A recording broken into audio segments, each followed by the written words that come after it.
Good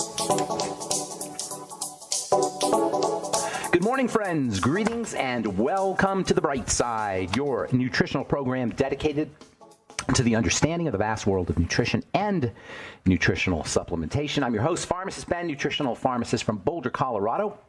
I use nutritional supplements where other healthcare practitioners use toxic pharmaceutical drugs and sometimes deadly medical procedures.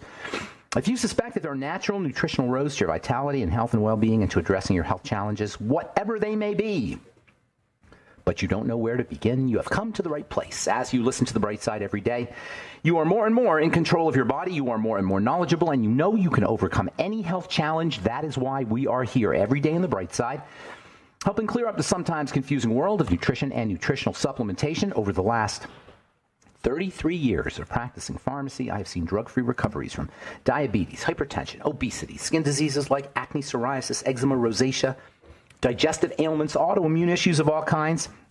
Recoveries that by the standards of modern medicine can only be called a miracle, but what is in the world of the body, what is in the world of biology, standard operating procedure, because the human biological system is a healing system.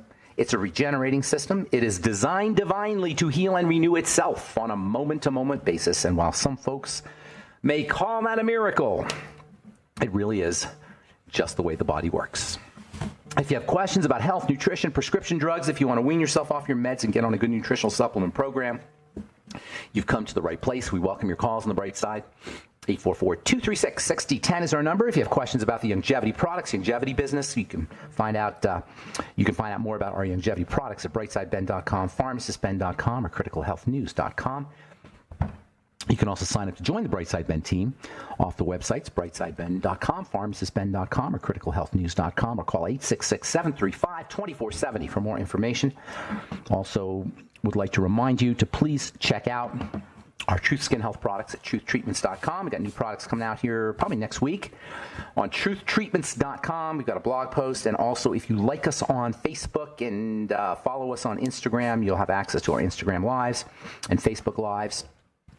Facebook stays up for a while. Instagram goes away after 24 hours. I try to do them on a somewhat regular basis, and they're always packed with good information about how to take care of your skin. There's so many misunderstandings and non-understandings about how we take care of our skin. No surprise, there's so many misunderstandings and non-understandings about how we take care of our bodies in general, how we take care of our lives in general.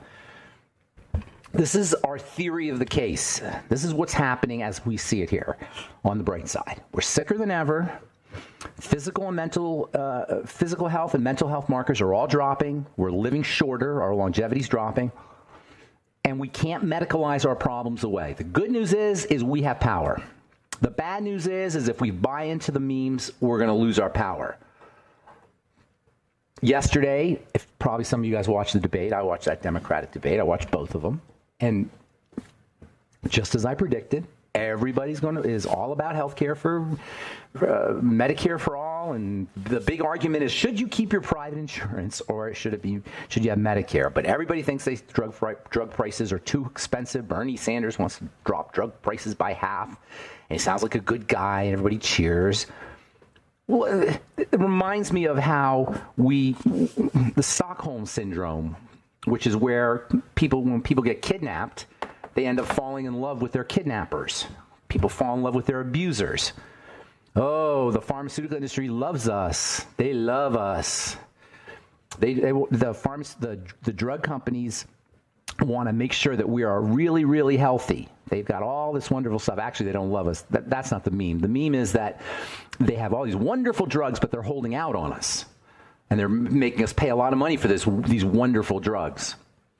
That's the meme. The meme is the drug companies are evil, but not because their wares are evil, what they're producing is evil, but because they're charging us too much for what they produce. It's a really sneaky mind, you know what.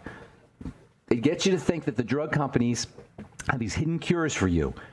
And they never say cures, but the implication is there. The implication is that you're going to be better off when you take your drug, and you're being deprived of your high blood pressure drug, and that's going to kill you.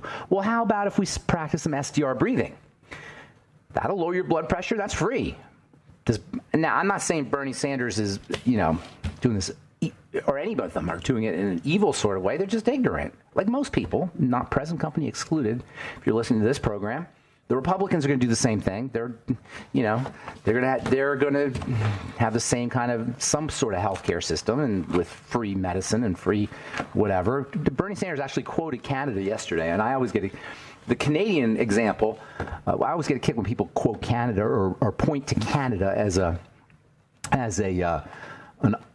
paragon of what is possible when you have health care. It is a paragon of what's possible, but not in a good way, as my friends in Canada know. Everybody takes drugs because they're free. Everybody interacts with the medical model because it's free. It's much harder to get nutrition. It's much harder. In fact, Longevity had a big problem. They still have a problem getting all their nutritional supplements into Canada, but you can get your drugs for free. And that's just what the government healthcare is going to do, because you got lobbyists, and you got corporate interests. And, I mean, it's a nasty system. And even people who are against big money in politics don't have a problem saying that the government should get involved in somehow in bed with the drug industry and the insurance industry and the health industry. Anyway, the message here is we have power. I don't want to dwell on the bad stuff. The message here is we have power by learning how to leverage our lifestyle choices. And if you're sick and you think you've tried everything, that's the wrong attitude. You got to keep looking. You got to keep trying. You got to keep fine-tuning. You got to keep refining. The good news is when you start to apply the principles correctly, you'll get results, and quickly. I call it the STAR system. STAR, STAR. It's an acronym. It stands for strategy, tools, application, results. Strategies. You always want to start off with a strategy. I can tell when a lot of times people send me emails where they have a list of all the supplements they're taking, and there's no strategy. It's just a whole bunch of supplements. Because this guy told them this, and this commercial said that, and this doctor suggests this, and this neighbor says that, and they just kind of cobble together a bunch of supplements, and there's no rhyme or reason to it. You always want to start with a strategy. The triangle of disease is a strategy, or applying the triangle of disease is a strategy. Start with the digestive system, work to the blood sugar system, calm the body down. Use nutritional supplementation. Make sure you're eating less food. These are all parts of a strategy of calming the body down so it can rebuild itself. The body doesn't build when it's under duress. The body doesn't build when it is deficient. Just say duress. When the body's under duress, it conserves its resources. This is so important. When the body, it feels like it doesn't have enough of what it needs to grow, it slows down. It down-regulates. My favorite word in biochemistry is up-regulate. That's what you're looking for. You've got to have a strategy that up-regulates, and your strategy is going to take into account two directions: the bad stuff and the good stuff. And I know that's being simple, but that's basically what it is. Bad stuff out, good stuff in. Your tools, nutritional supplementation, foods, your body itself via breathing and movement, application. You do it in a balance of rest with stress, with stimulation. I will say stimulation and rest. Stress being a kind of stimulation. The stress itself is not a problem. It's the stress that does not exist in a context of rest. Stress is your friend if it's within a context of rest. A little bit of stress and a lot of rest. So your strategy is going to be to nutriate, to move, to oxygenate, rest. Your techniques, your tools, I should say, are going to be supplements, foods, the body itself, the mind itself. Application is going to be in a yin-yang fashion where you put a little bit of duress on the system and then a lot of rest. And the beautiful thing about the STAR system, no matter what it is, you'll always, always, always get results. Start with a strategy, a recipe. A strategy is like a recipe. I can't bake chocolate chip cookies, but I can bake the best chocolate chip cookies that the greatest chocolate chip cookie chef on the planet can bake if I have a recipe. That's why you always want to start off with a direction, something you're trying to accomplish. It's true about anything. A strategy is a guideline, a menu, not a menu, a formula, or a recipe. In the lab, I always start off with a recipe or a formula when I'm making a product. I always start off writing down the formula. That's my strategy, formula. All right, I'm Pharmacist Ben. 844-236-6010 is our number. We'll continue on the bright side right after this.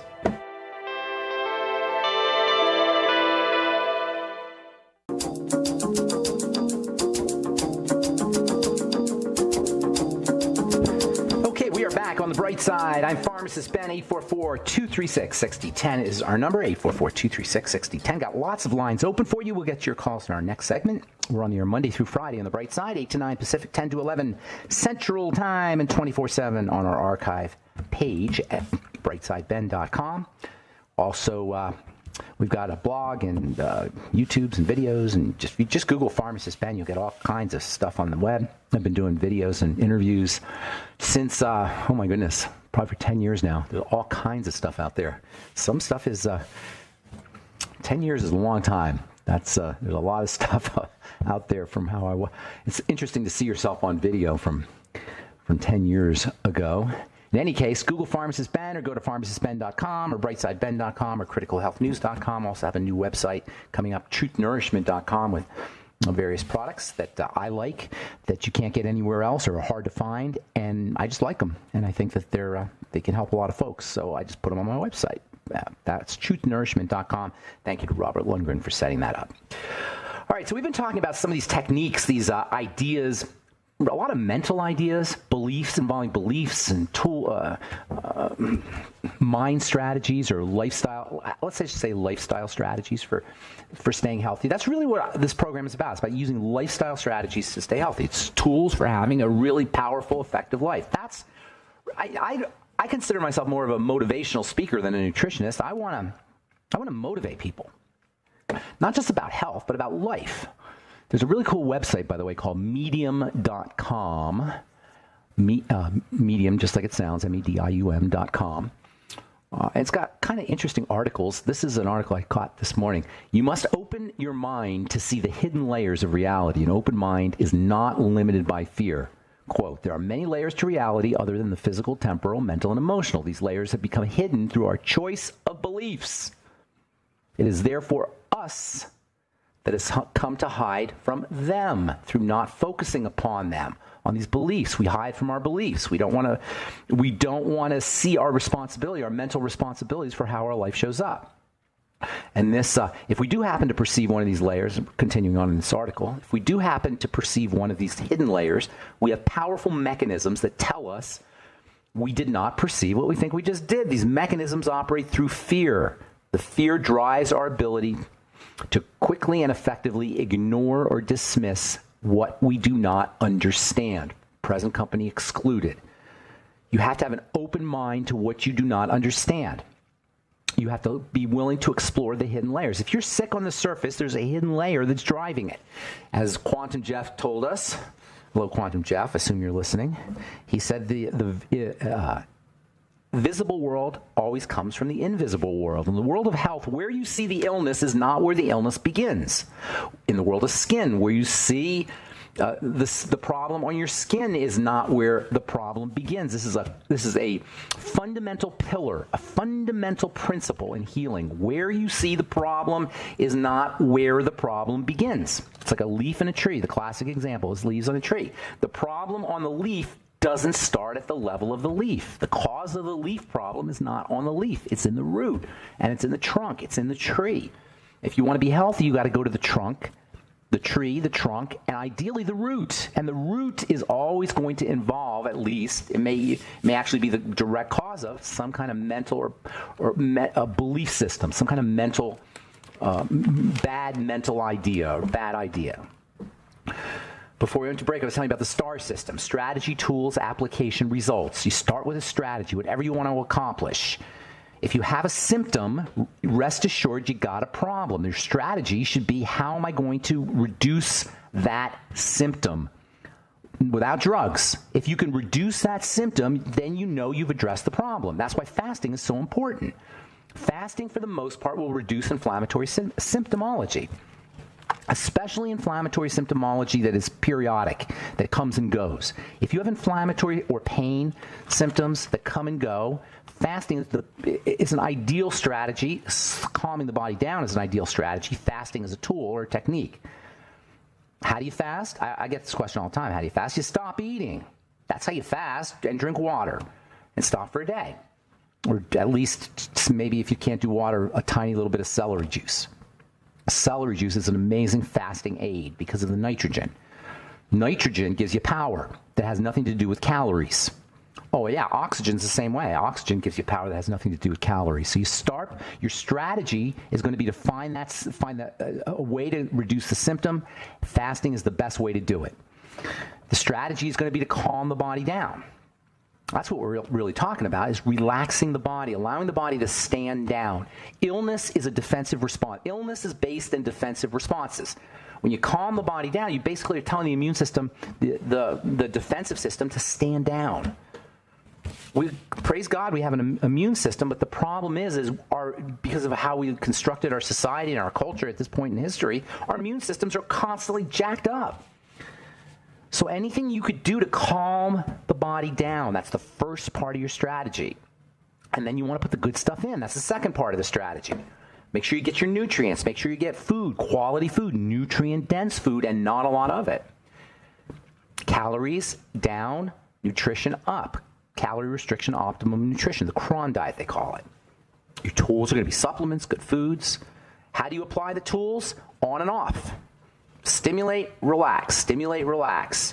You eat a little bit, you lay off food for a long period of time, or a relatively long period of time. And the beautiful thing about the STAR system, STAR, you'll always get results. Always, always, always. Work with food, nutrition, respiration, the digestive system, movement, relaxation, positive thinking, positive emotions, spirituality.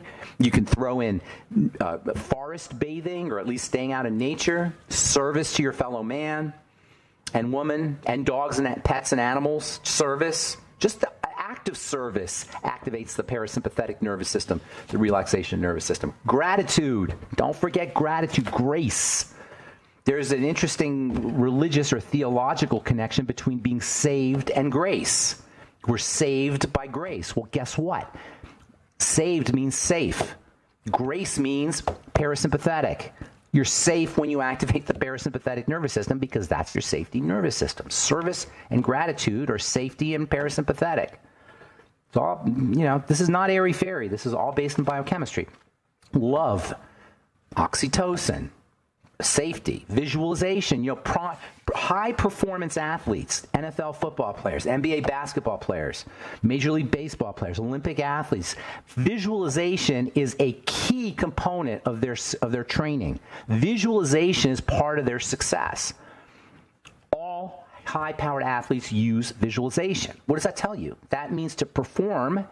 If you want to perform at a high level, you visualize. Learn to visualize. It's so important. There's a really cool book. I don't remember the name, author, but the book is called Creative Visualization. Get it. If you're sick, get it. If you have cancer, there's so much literature on visualization improving cancer symptoms. I've even read stuff about visualization being involved. I don't know if directly cured anybody, but be involved in curing spontaneous remissions. What do you think a spontaneous remission is, by the way? It's the body curing itself, and they happen frequently enough that they're in the literature, and if it can happen to one person, it can happen to anybody. Spontaneous remissions. Cancer just disappears. All right, I'm Pharmacist Ben. 844-236-6010 is our number. Got lines open. We'll be back on the bright side right after this.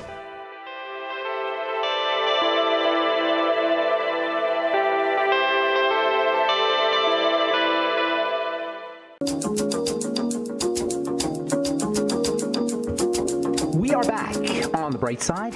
I'm Pharmacist Ben, and we've got lines open for you at 844-236-6010. We'll get your calls in just a moment if you have questions about health, nutrition, prescription drugs, something you may have heard about or read about, or if you just have a comment or a success story, or you just want to contribute to the conversation. 844-236-6010 is our number. I'm reading a book called The Meme Machine by Susan Blackmore. It's a little bit of a scientific. Susan Blackmore is a physicist, is a philosopher, and I think she might also be a biologist. But she writes a lot of philosophical books, and she writes about the analogy between memes and genes. And she says, she asks the question anyway. She doesn't draw a conclusion, but she asks a question. She's an evolutionary biologist, I guess. She asks the question: are human beings just meme machines? Well, I would say potentially. And a lot of us are, unfortunately, meme machines. We just pass memes on, and we make our decisions, and we live our lives based on what we're told. But I would assume that many of you listeners are not meme machines. You're critical thinkers. A meme machine is like a zombie. Meme machine is not really present to what's happening in the moment because they're just operating on what they were told, and that was based in the past. So the difference between being a meme machine and a critical thinker is the difference to me of being a zombie and a real live human being. We become zombified. When we live by memes, we live like zombies. When we live as critical thinkers, where we examine our lives, we examine what we're doing, we examine ourselves. Socrates said, the unexamined life is a life that's not worth living. And what he meant in the year 600 BC or thereabouts was that the unexamined life is the life of a zombie. And unfortunately, that is the lives many of us are leading, and it is not just destroying the individual life of the zombie, but ultimately it will destroy the life of the culture as well. That's just me on my high horse, but that's my take anyway. All right, speaking of memes, this is from Pop Sugar from the Cleveland Clinic Wellness Center, Cleveland Clinic Wellness Center. Kristen Kirkpatrick, registered dietitian, and I have my problems with registered dietitians, by the way. She says, fats don't make you fat. A dietitian explains how it might actually be the opposite. No kidding. I think this dietitian needs to listen to the bright side because we talk about this all the time. Fats, by virtue of the fact they rev up your system, can actually cause you to lose weight if it's done correctly. Of course, this is about the ketogenic diet, which is a weight loss diet, as well as a brain health diet and a heart health diet and a high performance diet. And in this article, Kristen Kirkpatrick and the authors of the article make the same mistake most people who don't understand the body make when it comes to the ketogenic diet. They call it a high-fat, low-carb diet. It is not a high-fat, low-carb diet. It is a low-calorie, high-fat, low-carb diet. That's very important. The trick is to make the body think that it is starving, but give it some fat. When the body thinks it's starving, it goes into fat-burning mode. And if you give it just a little bit of fat, it will rev up this fat-burning system so that you burn more fat calories, you have more energy, and your high-energy organs, high-energy systems, such as your brain and circulatory system, heart, will benefit tremendously. It's the ideal diet for everything, for everybody. The ketogenic diet, when it's done correctly, that means low calorie. And I very rarely see that low calorie element of the ketogenic diet mentioned when it comes to mainstream descriptions of, or even dietitian descriptions of the value of the ketogenic diet. It has to be low calorie. All right, got one more here and then we'll get your phone calls. This was really interesting. Do you know, I noticed that in my practice, more and more younger folks are complaining about being anxious, sad, depressed. And so I read this article today, and it just kind of made sense. How being sad, depressed, and anxious online became trendy. Apparently, it's a thing now. Trendy emotional distress. That's what it's called. On Twitter, on Instagram, it's kind of like a thing. And it's mostly young people who have this thing. This is a study that was based on research that was done on social media. Mental Disorders, a Glamorous Attraction on Social Media, from the Journal of Teaching and Education. Through the last decades, efforts have been invested in spreading awareness related to mental health in general, leading to more complex disorder complaints.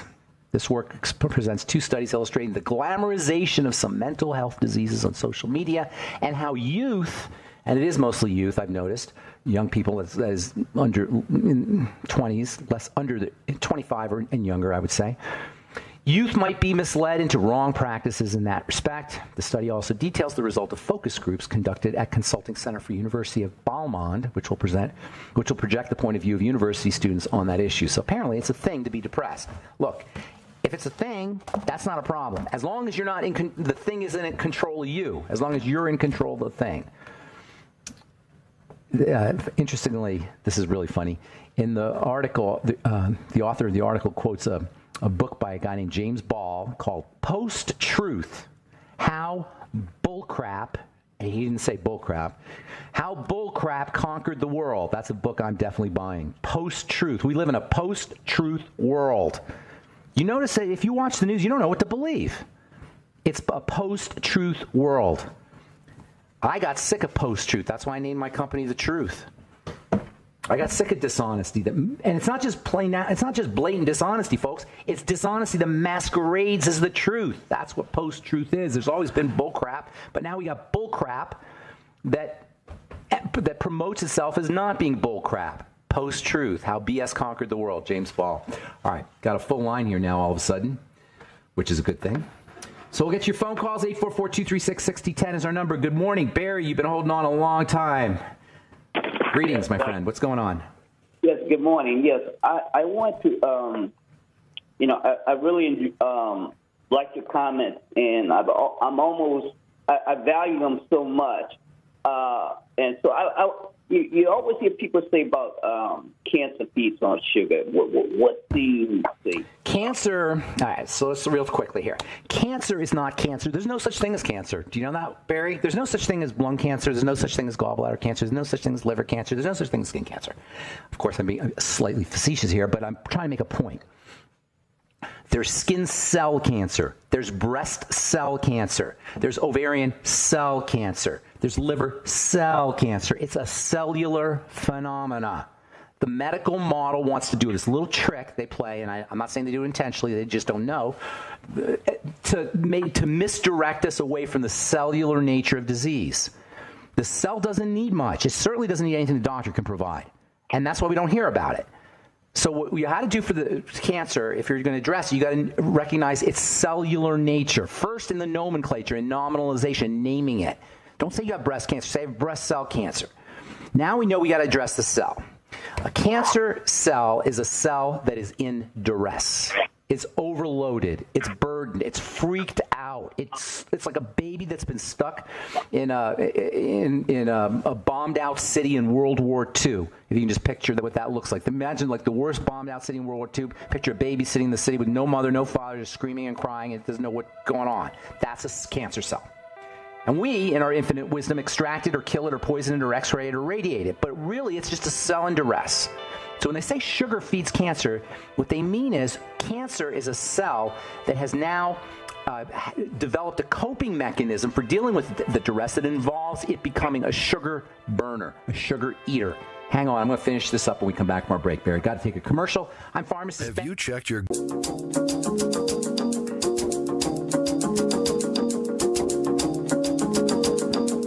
Okay, we are back on the bright side. Pharmacist Ben here. 844-236-6010 is our number. Talking to Barry in New Orleans about cancer. No such thing as cancer, but there are cancer cells. And the reason this is an important distinction is because if we think it's just an organ phenomena, we end up just feeling okay taking out the organ. But when we recognize it's a cellular phenomena, we can start to have some control over it. A cancer cell is a cell that does not know what to do. In order for a cell to be a cell, liver cell, uterine cell, ovarian cell, breast cell, it takes a lot of work, Barry. It takes a lot of nutrition. It takes a clean environment. It takes it takes oxygen. It takes other things as well. There are a lot of factors that have to be present in the right amounts. It's almost like a recipe or a formula that the soup within which the cell is sitting has to contain. If that does not happen, the cell freaks out. It doesn't know what to do. If it doesn't happen for a little bit, it'll just die. But over the course of time, the cell doesn't die. It just mutates. It changes. It shape shifts. It goes back in time to becoming a primitive cell, which is a bacterial cell, and it starts to divide like a bacterial cell, which is to say, it no longer cares about being an organ. It no longer cares to be a liver. A liver cell says, screw you. I'm not going to be a liver. You're not taking care of me. You're not giving me oxygen. You're not giving me vitamin C. You're not giving me nutrients. You're making me drown in your poisonous smoke and overloaded too much sugar and drugs and all the other, and chlorine and fluoride and all the other stuff you're making me drown in. So you know what? I'm just going to go off on my own and go rogue. I'm going to divide on my own. And when a cell divides on its own and is no longer a liver cell, it doesn't care about forming little substructures, mitochondria and ribosomes and Golgi apparatus and all the different thousands upon thousands of substructures that are in a cell. It just wants to divide. And it does it using its old-time favorite fuel, a bacteria's favorite fuel, which is, guess what, Barry? Sugar. And that's what it means that cancer feeds on sugar. Cancer cells use sugar as their primary fuel because they're suffocated. They're starved, and they're toxic. So robbing sugar is or depriving, I should say, the cell of sugar is a strategy, and we should all be using the strategy because sugar revs up the system anyway, and sugar is considered by the blood after a tiny little bit. It's considered by the body, I should say, after a tiny little bit in the blood as a toxin, and it's got to be stashed away, which it is as fat for most of us. So that's a long way of explaining to you that whole idea of sugar feeding cancer. I hope that explains it and doesn't confuse things. Are we good, Barry? Yes. If time permits, I have a friend who has MS. Now, yes. I remember hearing say something quite a while back, but I kind of came in on the tail of it. Fast. Food control and fast. Get a book called The Walls Protocol. We had Terry Walls on the program maybe a couple of years ago. I'm not sure when it was, a couple of years ago, I think. And she cured herself of MS. She's a medical doctor. She was, mainstream medical doctor. She cured herself of MS by listening to The Bright Side. Now, I don't know if she listened to The Bright Side, but she might as well have because she did everything we talk about on The Bright Side. It's called The Walls Protocol, and she made herself a very important woman, rightfully so, in the alternative practice field because she lived the Bright Side principles and got all the changes that anybody who lives the Bright Side principles will get. Terry Walls, W-A-H-L-S. Barry, I got a bunch of calls I want to get to, my friend. Thanks so much for your call. Always appreciate your input. Let's move on to Mark in New Jersey. Good morning, Mark. What's up, bro? My health guru, Dr. Fuchs. How are you? You know what guru is? G-U-R-U. You're your guru, not me. You are the health guru. People should be listening.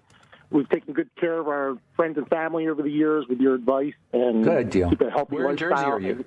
Where in New Jersey are you? South Jersey, down. Like what city? Shore. Whereabouts? Stone Harbor. Okay, you know I'm from New Jersey, right? Bay area, yeah. I grew up in New Jersey. I know. New Jersey gets a bad rap, undeservedly so. New Jersey is a beautiful, at least parts of it are very, very beautiful. Parts of it, yeah. We don't go to Camden. Or Newark, that's true. Yeah. All right, so, what's going on? So, Ben, my father-in-law came down, and this came on very, very quickly. He took Cipro for an apparent UTI, and next thing you know, he started in the respiratory distress. And they said, well, this is an acute pneumonitis, and some steroids, and we'll get you back on your feet. It's going to take a little time. And very quickly devolved, and now he's up at Temple Lung Center in Philadelphia. That's terrible. Just one round of Cipro? Just one round of Cipro? One round of Cipro, and now I've heard of that. This morning they told him it's pulmonary fibrosis with connective tissue disorder. Oh, I've heard of that. That's what happens when you take, yeah. Well, that's terrible. I'm in your wheelhouse as far as... Did he smoke? Does he smoke? Was he a smoker or anything? 30 years ago, was he healthy in other ways? This man, they just moved down the shore recently, last year, packed a 3,000 square foot house himself, packed it up, moved it, put it all back together at their new home, 10 hours a day in yard work. I mean, this is a man that, never showed a sign. I'm very sorry. How old is he? 69 years old. 69. Okay, so it's not, it's rare, but I've heard of it. And not just with Cipro, by the way. It can happen with chemo drugs. It can happen with other antibiotics. It can happen with methotrexate. That's a classic one. And also certain heart drugs, in particular anti-arrhythmic drugs. So it can happen. Pulmonary fibrosis is a reaction to the drug in the bloodstream. The lungs are highly perfused. So fibrosis usually means an immune response. It means a defensive response, a protective response. Now, if it's acute, it all happens. It can be pretty dramatic, and that's a problem. So what I would be doing if I were him is, first of all, practicing his SDR breathing as much as he can. It may hurt him to do that, but he's going to be starving for oxygen. Did they put him on a breathing machine or anything like that? Oh yeah, he's on 30 liters of oxygen. Mm-hmm. Yeah. Anything you do to start working on the muscles around the diaphragm. Working on his own deep breathing techniques. Once you got fibrosis there, it's very difficult, however. Anything he could do to minimize the immune response in other ways, that means controlling food intake mostly, because that's where immune activity comes from. And then also you might want to try certain supplements like vitamin E. important for lung health, and also N-acetylcysteine and selenium. And then last but not least, he might want to consider injections, or IV, I should say, vitamin C and IV glutathione. Personally, that's what I would be doing. Ironically enough, these are all things that I put him on as soon as he had respiratory distress. I reached right to the NAC. Did you do the IV? No, we did not. We didn't get him on some IV stuff too, glutathione particularly. Glutathione is very important for lung health. Yeah, I'd be doing the IV stuff. I'm sorry to hear all that, Mark. That's definitely a bummer. But there are things you could do to, if not cure, at least minimize some of the symptomology. I want to get one more call in, my friend. Thank you so much for calling. Appreciate it. Is it possible to consult with you off air? Yeah, just send me an email, ben@ksco.com. Put your phone number there. KSCO. Yeah. Thanks, Mark. Appreciate it, buddy. Thank you. All right. Take care. God bless you. All right, Ria, you're going to get the last word today. What's going on? Ria in Japan. How you doing? Hi. Hello. Hey, Ria. How are you? I'm good. What's going on? You got about a minute here. I have a long question. What's the topic? The general topic. Okay. She had ulcerative colitis, and she was operated on, and she does not have her large intestine. Oh my goodness. Who and my question is, a friend of yours? My mom. Oh, your mom. Okay. Yeah. Yeah. I didn't know. You didn't tell me she didn't have her. You didn't tell me that part. And she's taking a bunch of supplements. And my question is, I switched her to one of a B100 supplement that's a time release form. In my mom's case, if she doesn't have a large intestine, no, the B1 is the time release on the B1 takes it past the stomach into the small intestine. So the large intestine doesn't really do a lot of nutrient absorption. It mostly absorbs water. There's some nutrient absorption. I think B12 might be absorbed in the large intestine. But for the most part, it's the small intestine where the heavy lifting is done for absorption. There is still some absorption, though, that takes place in the large intestine. So she might be compromised a little bit. But for the most part, that's not going to be a problem. But why don't you just put her on the Beyond Tangy Tangerine liquid? I would try the liquid as long as she doesn't get, have problems with too much liquid. Sometimes without a large intestine, you have a problem with too much liquid. You'll have to play around with that, but that would be what I would do. Small amounts of liquid in the Beyond Tangy Tangerine. Yeah, go ahead, real quick. So a time release supplement is not a problem? It depends on where it's designed to be released, but no, I don't think it's a problem. Usually they're designed for the small intestine. Okay, thanks, Ria. Have a great day. All right, that's it for now. Thank you for listening to The Bright Side, friends. I'm Pharmacist Ben. Check out our websites, brightsideben.com, pharmacistben.com, and criticalhealthnews.com for the longevity products. And don't forget about truthtreatments.com for our Truth Skin Health products. Have yourselves a wonderful, beautiful, awesome, spectacular day. We'll talk to y'all later. Bye for now.